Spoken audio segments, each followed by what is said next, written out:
pensat que aniria en pijama, perquè segur que molts i moltes dels que m'esteu mirant avui també aneu en pijama. A que sí? Jo tinc un pijama de gatet. Segur que Elsa també té un de gatet. Segur que Arnau i Pablo en tenen un de la patrulla canina. O Víctor del robot. Quan tornem a l'escola parlarem de com són els nostres pijames. Val? Perquè pronte ens haurem de portar un pijama a l'escola per a quedar-nos a dormir una nit màgica. Val?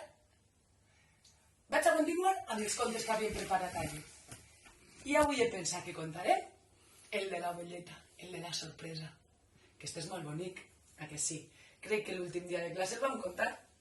Mireu, diu, la sorpresa. Oh, què era això? Se'n recordeu? Molt bé, són pots de pintures de colors. Que xulo, N'hi havien de molts colors. Diu... Mireu, una ovelleta un dia es va pujar damunt d'una bàscula per a veure si pesava molt. Volia saber si estava ja ben grossa. Després es mirava l'estic, que sí, que allà, oi, sí, estic molt redoneta i molt bonica allà. Perquè a les ovelles els agrada estar ben redones. Després es mesurava, mireu, ahir, amb el metre, anava medint a veure tot el que media i ho anava apuntant ahir a aquest paper.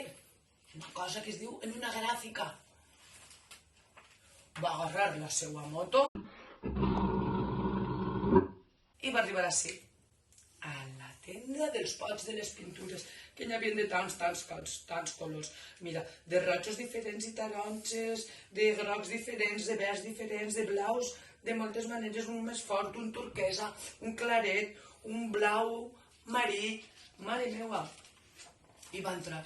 I la senyora Garça, que era la tendera, li va dir, mira, si agarres 2 pots, t'hixiran al preu d'1. I ella va agarrar, se'n van tornar a la seva casa. Es va tirar els 2 pots de pintura. Va esperar a que passara el temps que marcava. Quant de rato s'havia d'esperar? Mitja hora amb la pintura posada. La de dalt d'un color i la de baix de l'altre. Després se'n va anar a la dutxa. Es va dutxar tota i amb l'assecador es va eixugar tota la llana. Igual com nosaltres quan ens enxuguem els cabells després de la dutxa.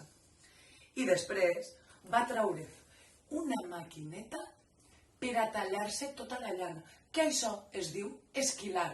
Es va esquilar i es va llevar la llana. Sabeu, a les ovelles tots els anys es lleven la llana, les esquilen quan ve la calor. I amb aquesta llana poden utilitzar-la per a fer jerseis, per a fer bufandes, per a fer barrets per a l'hivern, per a fer coses ben calentetes de llana, que la llana és molt calenteta. Doncs ella es va esquilar i es va llevar tota la llana. I com tenia fred, mireu, es va posar un jersei. Ai, que bonica que estava, sense llana. Amb la llana va fer un fardet i el va agarrar amb la moto. A veure on aniria. On se'n va anar la moto? Oi, mireu, se'n va anar a casa de la gossa filadora, que amb aquesta màquina tan rara el que feia era pegar voltes i voltes i voltes fins convertir tota la llana en un cabdell de fil molt llarg, molt llarg, molt llarg, molt llarg. I se'n van tornar en el seu fardet. I quan va arribar a casa, de tot el fil, que era molt, que li havia fet la gossa filadora, mireu què en va fer. Va fer un cabdellet redonet, redonet, redonet, redonet. Aleshores, amb el cabdell, va agarrar unes agulles de fer jersei i es va sentar.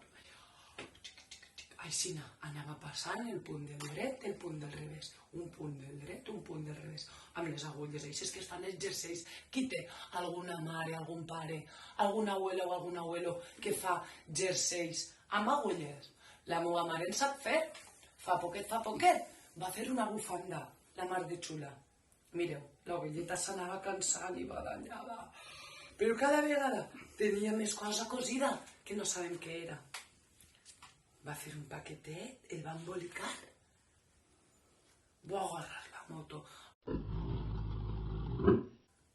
Ai, què de gra fer en ese paquet?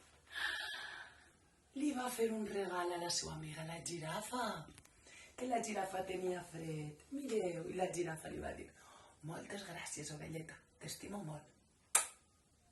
I com t'he contat, ja s'ha acabat. Us ha agradat?